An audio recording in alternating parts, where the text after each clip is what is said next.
I've spotlighted my video, so I should be the only, hopefully the only face you can see on the screen. I'm getting a thumbs up there from Sue. Lovely, lovely.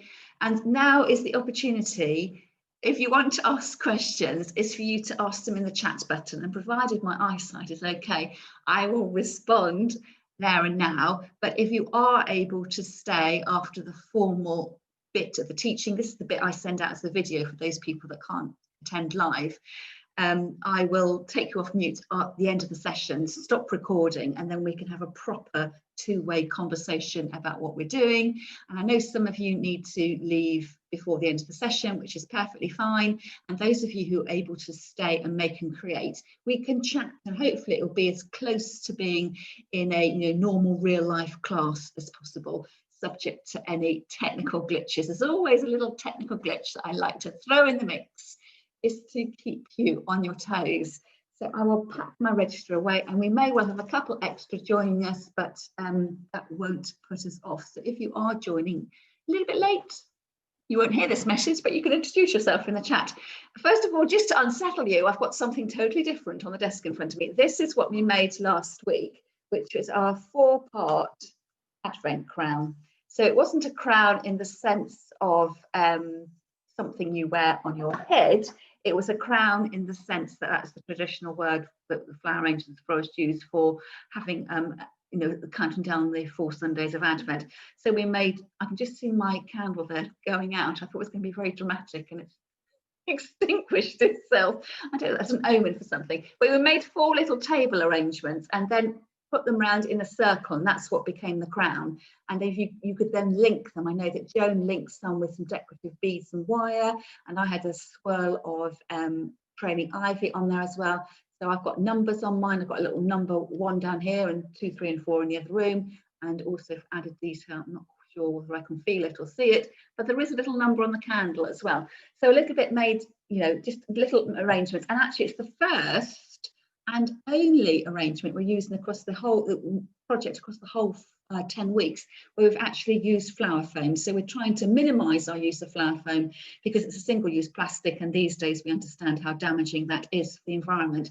And for Claire who's watching, Claire has recently completed my flower start, which is my 4-week flower arranging class. So this is a special mention for you, Claire, because you'll recognise the technique here. This is your week 2 homework, really. Your arrangement in a vintage teacup and saucer was using the same sort of principles. So I've got a block of flower foam, a candle, and lots of itsy bitsy decorations. And instead of using traditional greenery and flowers, as you would expect a flower arrangement florist to do, I have used my Christmas bling. So I've got fake apples in there and baubles and cinnamon sticks and all sorts of things going on there. So I shall put that to one side.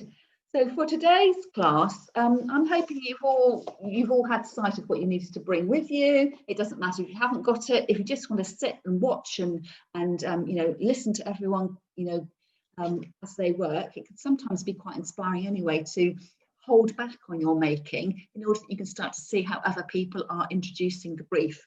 So that's just the handout for what we're doing this week, and we're working on making a Scandi. Hold this so you can see it. That's against me. You can see I've got a round ring here. So we're not making a traditional Christmas story. So those of you, I know many of you have been to class before, and we have it. The dory frame that we normally make dories on is sort of twin track metal frame, and you would have probably been binding moss onto it over and over, and then you would have been binding your greenery to have a really luscious mix of all sorts of greens, whether that was Christmas pine or you're mixing it up with buried ivy and viburnum and eucalyptus, whatever you name, and then you may well have gone on to decorate it with pine cones and cinnamon sticks and orange slices and all those kinds of things. So we're stripping this back and we're doing something that is going to look equally as beautiful, but it isn't quite the same as a traditional dories. But if you decide that you want to bling yours up or put more green in because you're more comfortable with the traditional look, don't let me stop you putting lots and lots of greenery on. You make the stories exactly how you want it to be, but I'm just giving you a springboard to try a different activity, to stretch your creativity and just think about doing something else instead. So before we get on to showing you, I've got a couple of examples to show you. I'm just going to talk about what we're going to do next week, just to confuse you further. But if you are coming to class next week, or perhaps if you haven't booked one class yet, that you might want to see what we're going to be doing. So I have to lean over here for my plastic bag of goodies. So we're going to be making a topiary tree. So this is a pot. You may see them in garden centres when they are actually trees. It's a tree in a pot that's been cut to have a nice, neat, in this case, circular head. So it's probably made out of box or yew, something like that, something nice and compact. So we're going to mock that up, but using our flower arranging skills. So first thing you need is some sort of trunk for your stem. So when I went to the woods at the weekend, I found this trunk on the floor. It was a bit longer. My husband has cut it in half.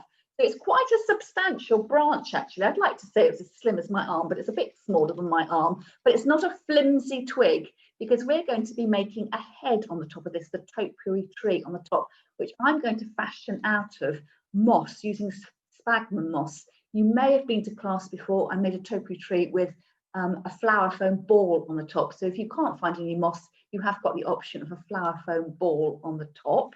But you will need to do some prep before you come to class. I'm going to rattle a bit more here, because you need a pot to put your stick into. And again, you could put flower foam in your pot, but we're trying not to use flower foam quite so much. So that you have got homework, you've got prep to do next week, because I want you to use, this is some sort of modelling powder, plaster of Paris, some sort of concretey mix that you mix up with water, and you need to set your trunk into your pot, and it will need to dry, and it will take quite a while to dry. So what I will do when I do my prep, I will do a short video for you and show you exactly what I'm going to do and send that to you separately. I've got a terracotta pot there, it's got a hole in it. As your polyfiller type material sets, it expands. So if you put the polyfiller direct into your beautiful flower pot or your ceramic pot, you're highly likely to get a crack up it.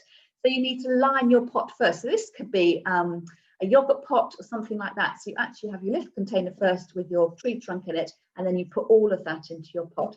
I couldn't find anything the right size, so I've got a bag. You know, we're getting all these home deliveries, aren't we? I think I may well line my pot with this plastic bag, mix up my polyfiller mix, put it in, and leaving about 3 centimetres from the top rim, and then set my trunk in there and leave it. And so you want quite a thick mix, because if you just leave it to do its own thing, it's going to fall apart. So you might need to brace it together, perhaps with some strips of masking tape to hold it in place. So it's a tiny bit of construction that is needed for next time, but I will send you some extra notes about that so you know what you are doing. So I will get that out of the way. And then on with the show. So I have made a couple of wreaths just to sort of start you off. Ultra simple. This is so simple, it'll take you 5 minutes or 3.5, 2 possibly. I've got a ring with a ribbon on and a robin. So what I'm trying to get you to do is to really pare back what you're thinking about. So this must be the total opposite of what you would ever think a Christmas door wreath would be. And these are so pretty that you could put them on your front door, or you could remove a picture indoors and hang it up indoors. So I'm being a bit facetious here. It's just that I was mending this robin because his little clip on the bottom had broken. So I thought I would do it as I decorated the Christmas tree, got my hot glue gun out and mended him. So this really probably is really pared back.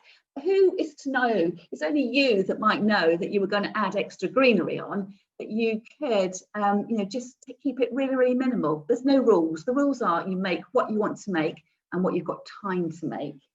And then the other option is a bit more built up. But again, I've kept it quite limited around the edge. If I show you that side, you can see the gold ring. So I've totally covered the ring up. And here it's silver birch going round.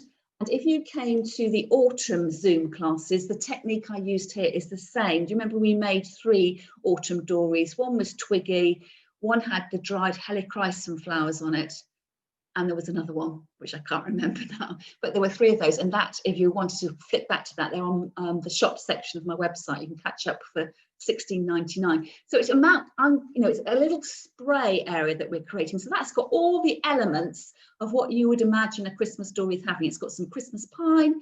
The dark green is the ivy. It's got pine cones and cinnamon sticks, and it's got the little beech nut kernels, and then it's got some fake apples on the side there, and then a little bit of ribbon. So that would be another way of doing it. What I'm going to do though today is more of creating the spray here, but exposing the gold trim, because I quite like the gold trim. You've probably all paid a little bit more to get one of your rings here, whether that's an embroidery hoop or one of these dream catcher hoops. So you might not necessarily want to cover it up, and that'll just depend on your personal taste and what you want to have hanging up at home. So I shall put that back down there. And then I'm going to, you can see my little camera here. Finally, my big tripod has given up the ghost. So I've got my small tripod duct taped to the desk. I'm hoping now you can all see a little handout. It's called 30 Ideas for Creating a Slow Nature-Inspired Handcrafted Christmas. Now, if you haven't already done so, you can download this free, either from direct from my website, or it's been in some of my email messages recently, and also I think it's pinned to the front of my Facebook page if you do want to check that out. So 10 of the ideas I share in here, the 10 ideas that we are making and creating during these classes. So if I move those out of the way, bring my hoop into centre stage. Now, when I hang my hoop up, I'm just going to hang it over a door hook, but you might want to decide how you are going to fix it off. Do you need to make a little loop first of all? So one option you've got is to tie a piece of string or a piece of wire onto your hoop. Now I'm just going to show you my box of goodies here. On the back here, this is what I'm going to be using. Probably something I haven't told you to bring is this aluminium wire. In fact, I know I haven't. But if you wanted to create a hook, you could use your paper covered wire, or you could use what we're used to seeing as the mossing wire for binding on your moss and your greenery to a traditional door wreath. Now I know, I'm not sure whether Joan has joined us. Joan particularly wanted me to show or find out how she could create a decorative hook on, and this bit is for you, Joan. So I'm going to use this aluminium wire, and it's quite bendy, but also it's not particularly strong. So this is why I'm creating quite a lightweight hoop. It's not going to be very heavy, but if you wanted to mock up the ring I showed you yesterday on the Facebook Live, Joan, this is what I'm going to do. So I've got a piece of wire. I've just cut it a random length. That's probably, what, 25 centimetres. I'm going to bend it in half to create a sort of triangle. Put that over the edge of my hoop, and then bind the edges round. And that would be one way of creating a hoop. If you wanted to sort of show it off, because we are going quite lightweight, you might not want something that is so obvious as that. That's sort of a mock-up of the one that I bought that had a hanger on like that. I personally, it's all down to personal taste. I just feel that is a bit too large and a bit too intrusive. And I don't want my attention brought to this hook up here when I want it to be more concentrated on the decorative piece that I'm doing here. So you could do this, and it'd be even better if your wire that you had matched the colour of your frame. You can get this wire in gold. So I would go for a much more discreet kind of hook if you felt you needed a hook to hang up your wreath. I'm just going to sort of imagine mine going to the hoopla at the fair, the days when we could go out and enjoy things like that. And I'm actually going to hang mine over my new coat hook. So I've got this decorative coat hook, and I'm hanging it up there. Instead of hanging my coat on the hook, I'm going to be hanging a Christmas story. If you wanted a more discreet hook, you would take a piece of wire, whether this be your mossing wire or your paper covered wire, and I'm folding it in half and then twisting it at the top. So I've just got a much more discreet hook at the top there, and then I will fix it in place by doing the same thing, wrapping it over and over the wire.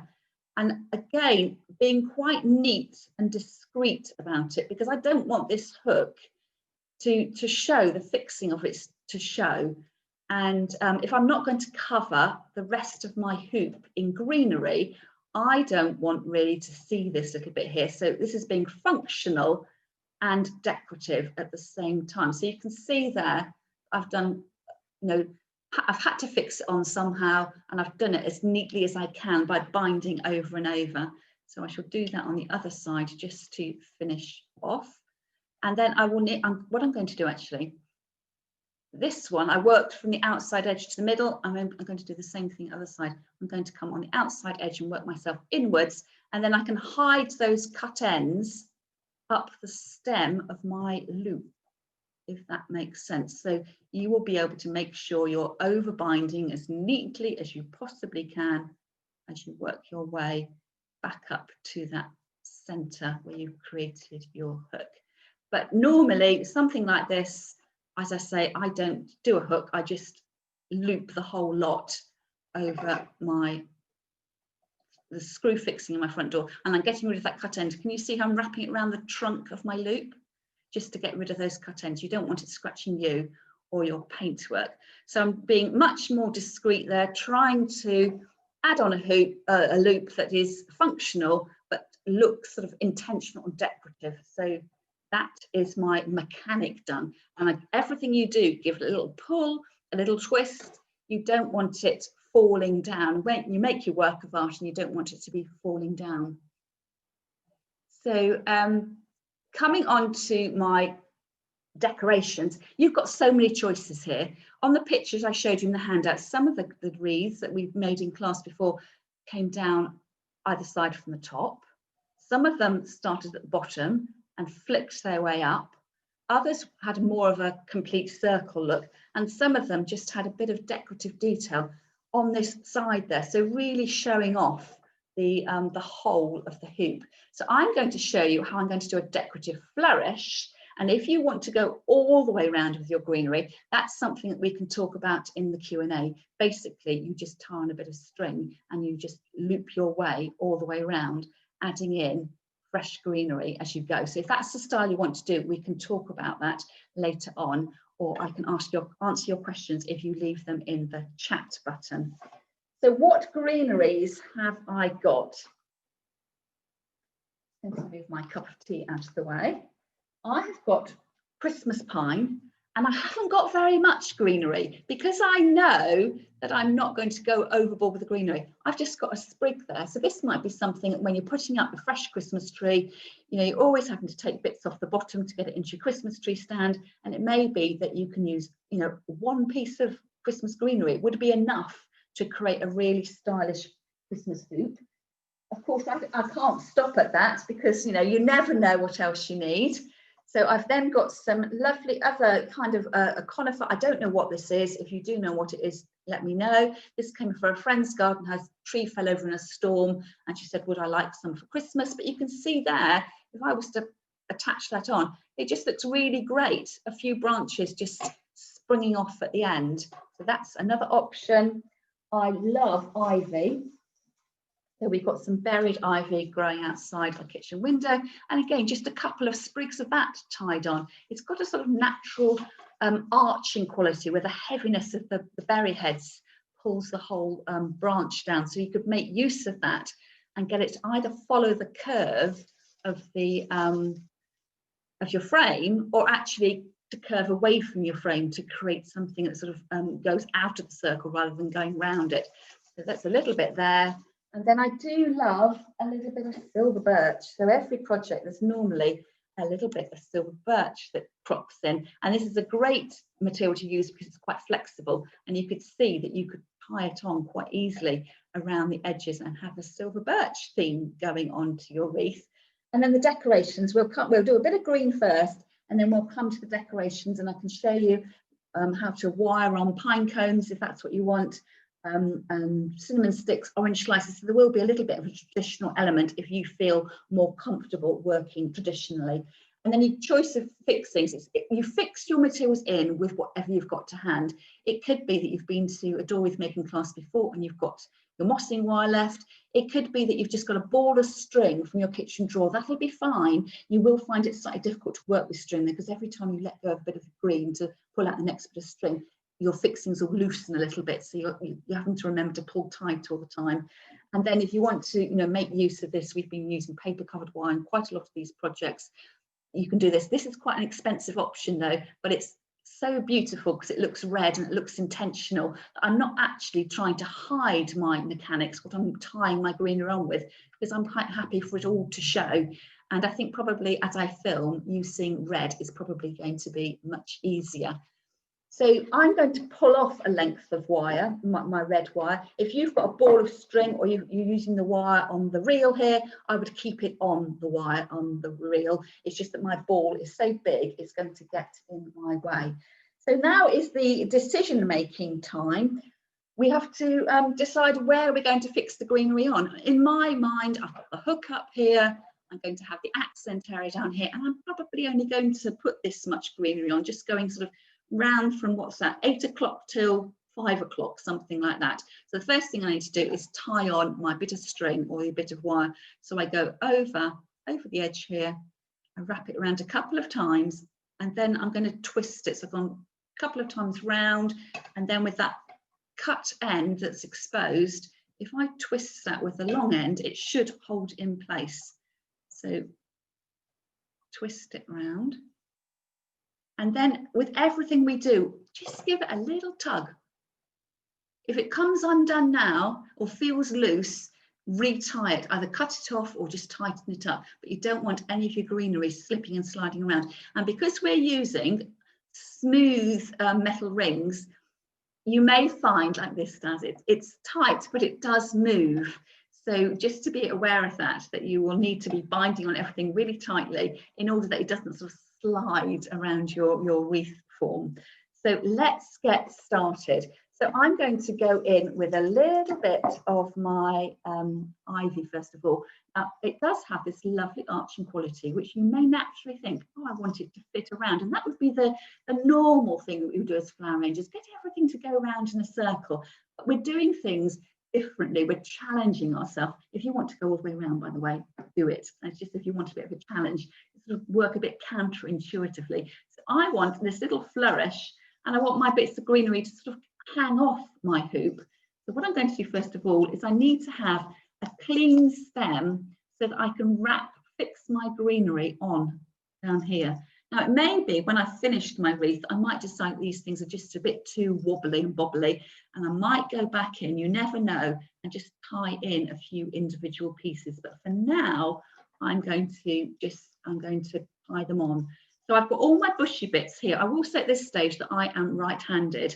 So I'm holding onto my greenery with my left hand, sort of keeping all that bushiness hidden.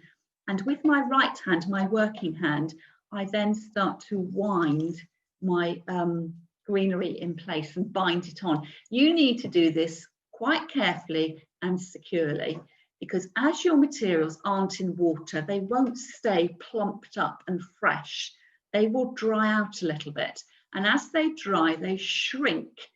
So you may find that things start sliding out of your wreath, as you opening and closing your front door. With every bit of movement, if you open the door, you may find bits of your fresh materials will become dislodged. So without breaking your stems, can you see there I've got some little sort of stitches going round and round? You need to pull as firmly as you can, and especially if you're using string. You can imagine there, every time I would have moved my hand if I had string, these loops might be coming undone. So try not to hurt your hands. This is quite soft to use, the paper covered wire, but if you're using the mossing wire and trying to pull it, you may find that it cuts into your hand, so just be careful. So I've just done a little bit of winding there. It doesn't matter if I can see that at the end, because I've been quite neat and it looks decorative, so it's functional and decorative. And then I think, well, what else am I going to hang on next? I rather like this piece of the conifer here, the pine. I don't know what its name is. If you know what it is, do let me know in the comments. So I'm cutting off a sort of manageable piece. And then I'm thinking, well, I could have that laying over the top like that. But I need to get to somewhere where I can bind on. So I need to pull off these bits here. So in floristry terms, flower arranging terms, we would call that using the clean stem. So I've got a clean stem I can bind around. I'm going to lie it partly on top of these wrapping over stitches here to hide them, but just a little bit along a bit. So over we go, and going the same way. If you start winding the other way, you're going to undo your the wrapping from before. And I don't know whether you can see as I'm going there, you know, I'm pulling firmly each time. This needs to really grip and hold in place, so nice and firmly. And then thinking about what else do I want to hang in there. It may be that I want to put another bit of the ivy in there, or you know, something else. There's no, it's entirely up to you. So I can't answer the question for you, what do you need next? But as I've got different bits of greenery, I'm going to go one of each, and then we'll see whether I want to repeat any. So same thing here, I've cut off this tip of greenery. It's a nice, you know, nice sort of fingers at the end. Take off the pine needles at the bottom, so I got this clean stem to work with. Hold it in place, so my left hand is sort of covering all that bushy bit. So I've just got the exposed stem left, and then winding that round nice and firmly again. So hopefully you can see those little red lines coming along like that. And we've got a little bit of, you know, natural movement. We love a bit of natural movement when we're working. So everything's, you know, it's not stiff and it's not straight. It's just bobbling around. So I think I'm quite happy with that. I've only put 3 bits of greenery in. I'm going to put in another bit of the ivy though, because I think I quite like the way it bobbles around and drifts off to one side. So I'll just get rid of my pine. Choose a nice bit of ivy. Let's see if I can find a nice piece here. So I've got, you know, a nice chunky bit of ivy there. And, you know, should I put it in over the top? First thing I'm going to do is take off this yellow leaf and get rid of the leaves on the stems. It may be at some point that you might want to put a bit of greenery in the wrong way round to finish off and have it coming in down like that, to sort of have an asymmetrical line going across the top. Or you might just want to keep putting it in the same way and cover up your stems, the winding on your stems, with something decorative. And that's what I'm going to do. It's much easier to embrace an asymmetrical look rather than trying to finish off totally. And this is the way, if you wanted to go green all the way round, you would just continue doing this all the way round to the top of the hoop. And then when you got back to this bit, you would lift up these legs here and you would be binding on your last bit of greenery under these. And then the first bits of green would flop down over the top and you wouldn't be able to see where the beginning or the end was. But we, again, trying to do something a little bit different. So I'm going to bind on, and I'm going to use this piece of ivy as my last piece of greenery. And I'm going to cover up with a bow. So just stopping that from knotting. So nice and firm. So you can see it, but I'm hoping it's red, it's intentional, I've been neat. And then just to tie off down there and sort of lock it off, and perhaps even to tie a knot. So if I bring the wire down over the top of the frame, and then hook it underneath, it's sort of a little knot there to finish off. Like so. So that is what we've got. So you can see it. If I lift it up like that, oops, you can see all my bits are working. Now, if you're using the brown paper covered wire, this will blend in better. If you're using the mossing wire, it'll disappear. I'm using red so you can see it, but also I don't mind that you can see it because I think it's a little bit festive. So it doesn't matter. So don't beat yourself up if you can see your workings. But I do want to cover it up because I don't want it there. So I'm going to make a bow. I'll clear away a little bit, move that off to one side. So I've got some going Scandi, I've got some red and white ribbon. I'm going to reel some off, but not cut it off because I don't know how much I'm going to use at the moment. So to make a bow, there's lots of ways you can make a bow. And the first thing you need to do is to get yourself a bit of string or wire because you need to tie it in place, because we're not going to do a shoelace bow, we're going to do a more flouncy bow. I'm going to put that over there. So the bow, I'm going to leave a tail. So that tail there is probably, I don't know, 25 centimetres long. So I'm pushing that out of the way. And I'm going to scrunch up this ribbon, and that's going to be the middle of my ribbon. I'm going to just turn that around. It'll be easier for you to understand. So I've got my tail here. And if you need me to do this again, we can do this slowly afterwards. I'm crunching it in the middle.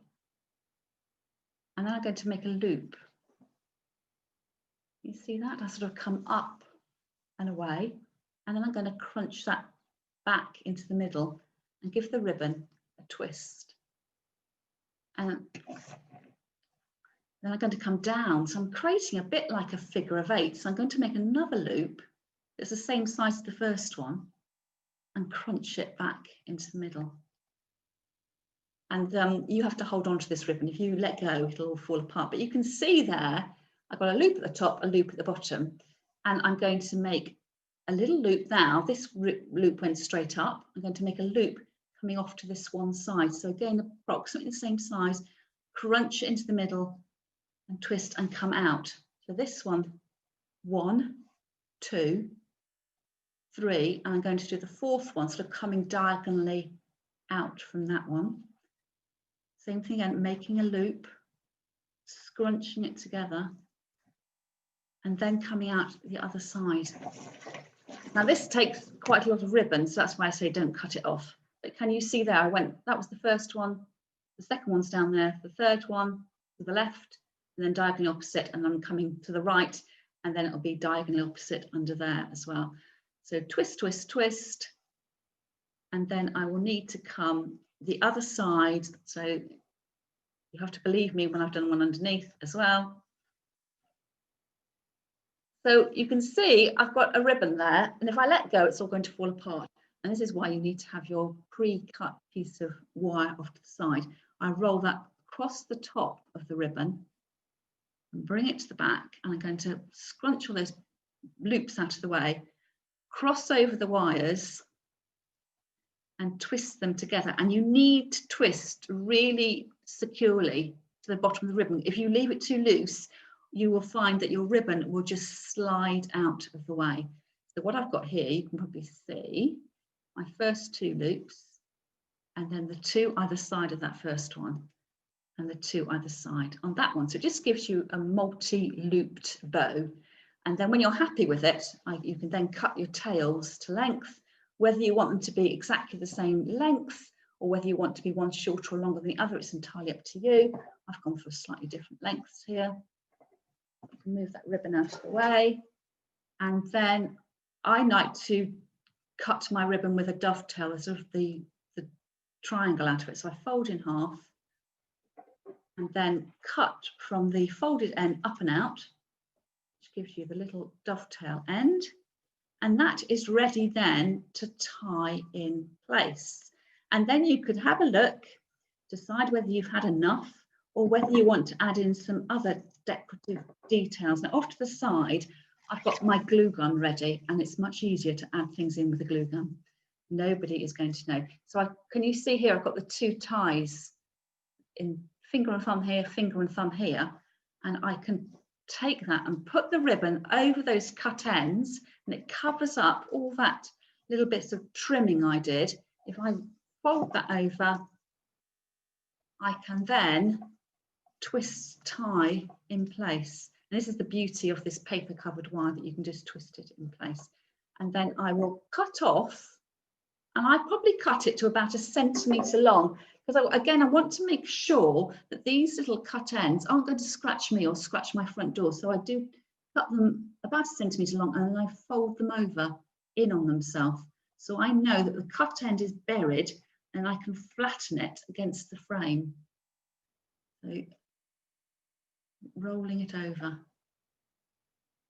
and just rolling it back on itself. So I know that bow is secure, and if I rub my hand across the back of the wreath, I can't feel any bits of wire sticking out. And that's the great thing to do when whatever fixing method you use, before you hang it in your front door, just run your hand across the back, and can you feel anything poking out? So you can see there starting to take shape. And then if you wanted to add materials in, it may be that you wanted to add orange slices in.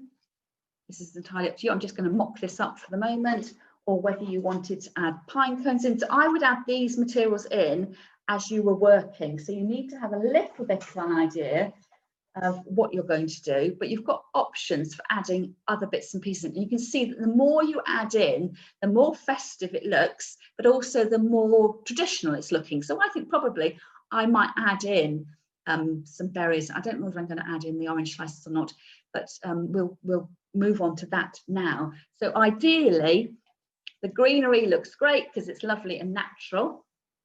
But if you decide that you want to add in your materials, you've got to find a way of putting stalks onto these bits of material.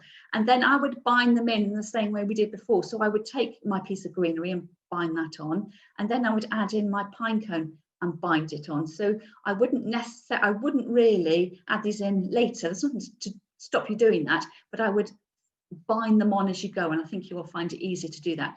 If you decide, like me, that you've left it late and you didn't know you wanted to put it in, there's always ways and means of doing it. So we can fix this up and bind it on. With putting your legs on your wreath, you've got options. You could use floristry wires like this, which you may or may not have to hand, or you could go back to the wire that you used when you were binding on your materials. So I could add these legs by using my red binding wire. So I'll show you both ways. So first of all, with my orange slices, I like grouping my orange slices together. I think it looks a little bit mean just having one on its own. So I might go, slightly different sizes, a larger one and a smaller one like that. And I take one of my floristry wires, and then I'm holding my wire like it's a pen. And then I'm going to aim through the fleshy part here. I'm not going through the rind, I'm going through the fleshy part right the way through. And I've gone about halfway down, and then I draw both wires down so you can see they're starting to become a stem. And then I cross them over and then twist them. And you might find you're happy twisting with your hand like that, or you might want to keep your hand steady and twist your oranges around, whatever suits you. So you've now got a stem, so you can imagine that when you put it in with your greenery, you've got something to bind with. So that's how you would wire up orange slices. If you were wiring up your pine cones, and you wanted to use your decorative wire, the paper covered wire, you fix it in the wire. I'm starting about a third of the way down my wire, and you lock it into all these pine cones around the bottom, the little keys at the bottom. It's discreet, and then you get back to the beginning and you cross the wires over and you twist. Actually, I'm going to cross, I don't mind crossing over the top that way, and you twist those together. So now that's got a stem that you can use. And then because that's a softer stem, I could just lash that on to my wreath. So I could split out the sides, and I could bury down and decide where I wanted to put that. And I could bury it down into my wreath, and it looks like then I added it when I added my original material. So I flip over, come to the back, and twist tie in place. And then I would cut the stems short and fold them back in again like we did last time, like that. So let's just imagine I've cut that down, and you would have your pine, and because it's on the wire, you can decide where it sits, and you could keep adding. But I think it's easiest to add in your decorative materials at the same time adding in your greenery. So get the stiff stems, and you would have a piece of greenery. Let me get the piece of greenery, and you would make a little bundle in your hand. So you don't need to add in your greenery one by one, but you would make a little sort of posy bundle in your hand. And if you wanted to have little berries and things, you can either use the whole bunch of berries, or you can separate them out. And then you would do your binding like that. So you'd make these little posies, and then you would bind them on together. And that is the easiest thing to do, to think about posies and making something pleasing in your eye and then binding it on. But it doesn't matter if you go for greenery first and add the decorations in second, but I think it is easier to make the posies and make up the wreath as you go along. So what I'm going to do now is, if I bring the camera back to myself, I can lift this up so you can see a little bit better of, more clearly what I'm doing. So if I make me the spotlight again, that is the hole that's why I hung it that way. So you can see I've got quite an asymmetrical look. Now, the only thing to bear in mind if you are going over asymmetrical is the weight is balanced all in that one way. So it may be that if where you've got your hook, it doesn't quite sit properly. So you just need to adjust a little bit. But that is, and you can see here that the ivy is, the heads are heavy and they're bobbling down low. Normally, when I would be teaching you a traditional drawing, I would show you a technique for cutting off the ivy heads that sometimes come on long stems and sort of refixing them in your greenery so it all sat really snugly. But I like the fact that we've got this sort of the circle coming up, and then we've got these materials sort of spinning out at the side. So it's trying to do something, testing ourselves to think, I've made a traditional drawing for the last 6 years. I'd like to try something a little bit different. But if you feel more comfortable on using this technique with binding your greenery into the little bundles and posies, you can go all the way around the top and you'll have hidden your hanging point, but it will still be there. And then all the way back down to the edge. And the thing I was saying about hiding is you need to flip away your first bits of greenery in order that you can bind your last bits on sort of behind them. And then you will never know where you started and where you finished. So on that note, I'm hoping that's been really clear. So I'm going to sign off now for the recorded video. So I will say goodbye to those ladies that are watching, and a special hello to Val, because I know she couldn't make class today. And I will then take you all off mute, and we can, if you can let me know in the chat who has to leave, and we'll go to you first for questions. But other than that, we'll get around you all, and then we can start making and creating, and perhaps looking at what everyone else is doing as well, and seeing if they've got really great ideas of what they're doing with their greenery, and you could adapt and change. But you could see that I've gone asymmetrical. If I wanted to, I could have done the same thing the other side. It's almost like my little coop would be standing like an egg almost in a nest. So you can be as crazy as you like, but every so often you will need to hang it up, or you can see against my door there, you need a long arm sometimes, or a friend, or a hook you can put it on, because sometimes you do need to look at it and make sure it is sitting how you want your door wreath to sit. But the idea of the Scandi-inspired door wreath was to keep it all quite minimal, low key, and because it hasn't got much greenery, it's quite quick to make, so you don't have to think, oh, I've got to sit here for 3.5 hours binding on my moss and binding on my greenery and then getting fed up halfway through. But equally, if you started off like this and then, next week you decide to want to add more green in, well, you could add more as you go. So it can be an ever-changing work of art. So on that note, I will take you off mute and I will finish the recording, ready to send out to you when I send the emails after class.